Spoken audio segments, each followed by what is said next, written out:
Hey guys, and welcome to the Working Money Channel. So Rabobank Australia signs a 5-year license agreement with Identity. Rabobank has gone on the record in 2018. I believe they even trialed RippleNet at that point in time. We know there is a connection with RippleNet and Identity today, so Rabobank Australia will use Identity's cloud-hosted reporting platform to further help automate IFTI reporting to Austrac. Commenting on the agreement, John Raymond, CEO of Identity, he said this: "I am thrilled to announce that we have signed a 5-year license agreement with Rabobank Australia.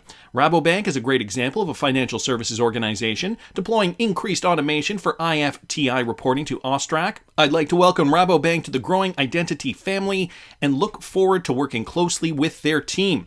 He continued on by saying, "We continue to see strong interest in the cloud platform in Australia and other global markets as Austrac and other regulators around the world push reporting entities to ensure AML/CTF processes meet stringent standards. This growing macro trend, together with other drivers, including global adoption of ISO 20022, put Identity in a prime position to capitalize on perhaps the largest program of technology change the industry has ever seen." So all these companies focusing on, being compliant for the future of finance. ISO 20022, in this example, is obviously part of that. Identity, already Ripple-enabled, it puts them in a prime position to capitalize on perhaps the largest program of technology change in the industry. And, this is going to be part of the future of finance. This is the reality that we're all going to be faced with, a changing system. And so we're starting to see these partnerships really kind of gel, really kind of building up to help forge a union. I'm sure, in a lot of these cases, the technology is what's really going to be the deciding factor for a lot of these partnerships. And so now we're seeing Ripple connections through Identity. We know Rabobank,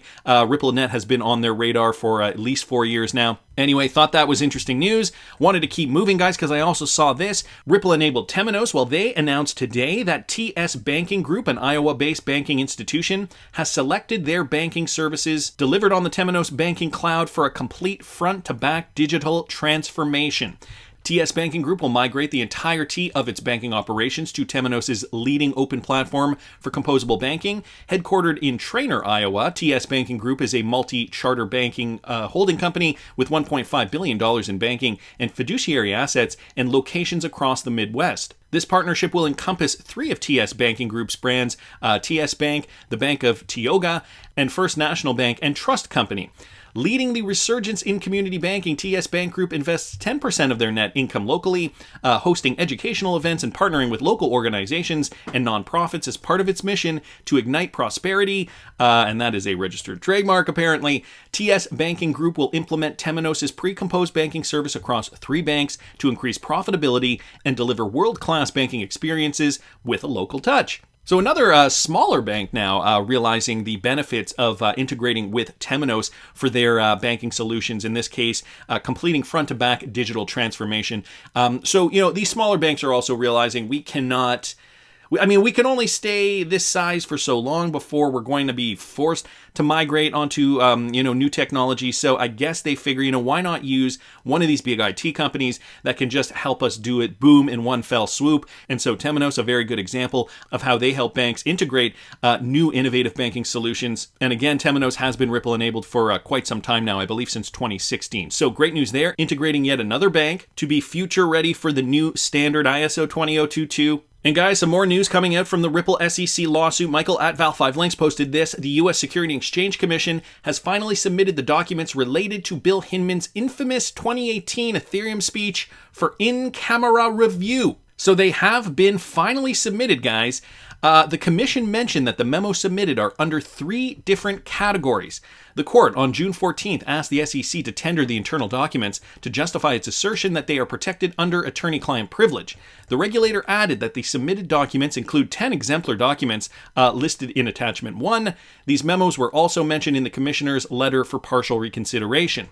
The SEC has used every tactic in the book to shield the Hinman speech documents. The latest submission, though, the commission has put in the document in 3 sections. The first set, David Fredrickson's emails communicating about legal issues for the speech. This also contains drafts of legal advice given to Hinman related to the speech contents. David Fredrickson was working with chief counsel for the SEC's Division of Corporate Finance. While the second category of memos is emails from June 2018.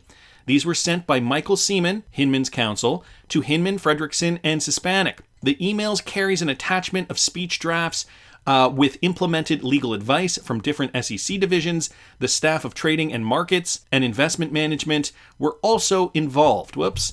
That just slid down there. Okay, we're also involved though. Okay, the last category though holds emails of attorneys from TM, IM, and OGC with the draft Seaman sent to Hinman. The draft was sent on June 11th, 2018. This also includes the email with the draft of the redefined language related to legal issues. Now, as the court has obtained the required documents, the SEC's fresh assertion will be challenged. And so this is an in-camera review, so only the judge, guys, will be allowed to see this, and it will lead the lawsuit to the clarity over the speech made by Hinman on June the 14th, 2018. The speech allegedly directed that Ethereum is not a security under the consideration of authority. So the statement in question that we've been talking about a lot on this channel, James K. Filan. Here is the original tweet from James K. Filan. The SEC has submitted to the court the in-camera review 3 categories of documents related to the motion, asserting that the attorney-client privilege prospect internal documents relating to Hinman's speech. So what do we know about these, and what else can we glean from this information? Fred Rispoli down here saying, one very important aspect I could not tell from attachment number 1 is whether the docs are just the emails or if they include emails and attachments, i.e. the various comments to the speech. Has that been answered? The footnotes were unclear to me. That is an important distinction. And Ashley Prosper here on Twitter saying, I had the same question, especially in relation to emails number 24. Email number 24, excuse me. It was an email to various people at various departments requesting comment. So are those reply comments a part of the exhibit? I would presume the entire thread would be. XRP Crypto Wolf chiming in, SEC is doing everything within their power to keep the Hinman emails from being exposed, except settling the XRP lawsuit in Ripple's favor. Yeah, exactly. Trevor St. Clair down here also commenting, these emails are an absolute gem for the SEC because they can drip feed the judge snippets of information at a time, therefore prolonging the case. So that, I suppose, would be negative for us. The question is, apart from any incriminating evidence, what is the real win for the SEC as the result of these delay tactics? I think the win in terms of delaying this further is buying them more time to draft regulatory clarity and get that pushed through so that they can have some sort of framework, and then they can therefore attack any other cryptocurrency company or exchange. If you guys didn't catch my video this morning about how they want to broaden that definition of a cryptocurrency exchange, I'll link it up here in the top right-hand corner. Also how that could affect cryptocurrencies like XRP. So, if you can't beat them in court, what's our plan B? Well, we'll hit them from another angle. So it was an interesting perspective that we delved into this morning. So drip feeding the judge all this information slowly. Okay, so here's another one. Bill here posting this. Much appreciated, James, and the schedule attached to the letter helpfully shows all 20 documents have been submitted. We can now start analyzing any patterns in what has not been submitted for in-camera review. What is obvious from the SEC letter is that categories 1 and 2 claim respectively that legal advice was provided to Hinman and implemented, whatever that means, in a drafting process, but the third category only refers to refining legal language, and that looks quite weak. It may be that the 5 documents in categories 1 and 2 are the best ones, or only ones that may in full or in part attract the AC privilege, the attorney-client privilege, even assuming the SEC overcomes the other problems it faced in this objection. So categories 1 and 2, respectively, claim that legal advice was provided to Hinman, but category 3 is the one that Bill here finds a little weak, refining legal language, and he says here that looks quite weak in terms of what they're trying to do here. So now what? I suppose we rely on the judge for her interpretation of these emails, and if she sees anything that could implicate the SEC in terms of, perhaps not doing their due diligence or not providing proper information, or, perhaps there's something even more nefarious going on. Ashley Prosper here posted this. When the SEC filed its first 10 documents for the in-camera review, they included a privilege log of the Hinman emails. Now make note of this, guys. 10 of the 64 documents have already been provided for in-camera review, leaving the SEC 54 documents to pick from for today. So she's just posting some of these here, documents submitted for in-camera review, and they're all labeled, a little description of what those were, and the dates of said documents here, and you guys can see. I'll link this in the description if you guys want to look at these in more detail. The documents, though, the SEC chooses today, if any, will eliminate another 10 documents, narrowing the list of the ones they may be really worried about to 44. So they're going to have to make some discretionary decisions here.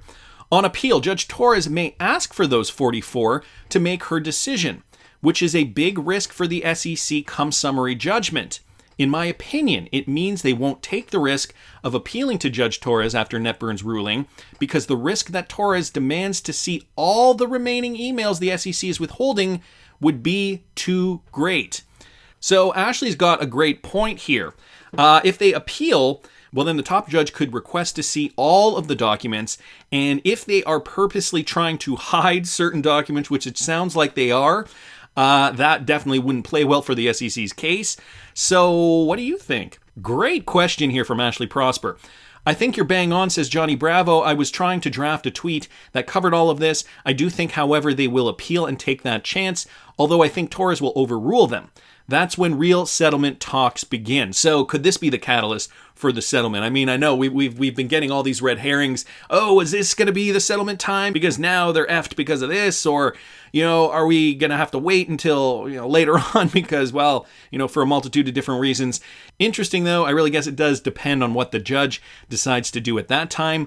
Generation XRP saying, I think so too. They'll have to run it past the internal DDD department, delay, defer, deny department, which it seems the SEC has. This is where everyone takes their motions to 3D strategies because the SEC has, wait for it, insecurities. So just spitballing some ideas here, as to what could happen now with regards to these emails and the in-camera review. Ashley Prosper also bringing this up, guys. Okay, another very astute observation here from Ashley. Am I not following Ashley yet? Okay, now I'm following Ashley. Now the SEC has provided another 10 docs. I can see from the summary chart of the Hinman emails. They appear to be avoiding the emails logged between May 31st, 2018 and June the 5th, 2018. I bet the dirt lies in there. Email number 24 intrigues me. Let's go down here to 24. This is an email, June 4th, 2018, email from Hinman to Moskowitz, Memon, Fox, Office of the Chair, Avakian, Pakin, Karp, who is in enforcements, Stebbins, Jarsulik, Morris, Blass, McHugh, Bartels, Redfern, Goldshoal, Seidel, attaching the draft speech and requesting comments. Requesting comments on his draft. So, obviously, what the heck are in those emails? And these ones have been omitted. Any emails between May the 31st and June the 5th, 2018. Which makes you think, what is the SEC hiding? Why are they omitting these specific emails? And, as per this comment here, on appeal, Judge Torres may ask to see those 44 to make her decision, which is a big risk for the SEC come summary judgment. In my opinion, it means they won't take the risk of appealing to Judge Torres after Netburn, because then they have it all out there, guys. All the remaining emails the SEC is withholding could be too great of a risk for their case. But what do you want to bet that it is these emails, as Ashley Prosper points out here? It's in these emails that I'm sure would have Ripple's lawyers salivating. That's just my opinion, but I want to hear what you guys think. Please subscribe to the channel if you haven't already. Like the video if you like the content I'm providing. I always love hearing your comments. See you in the next one, guys.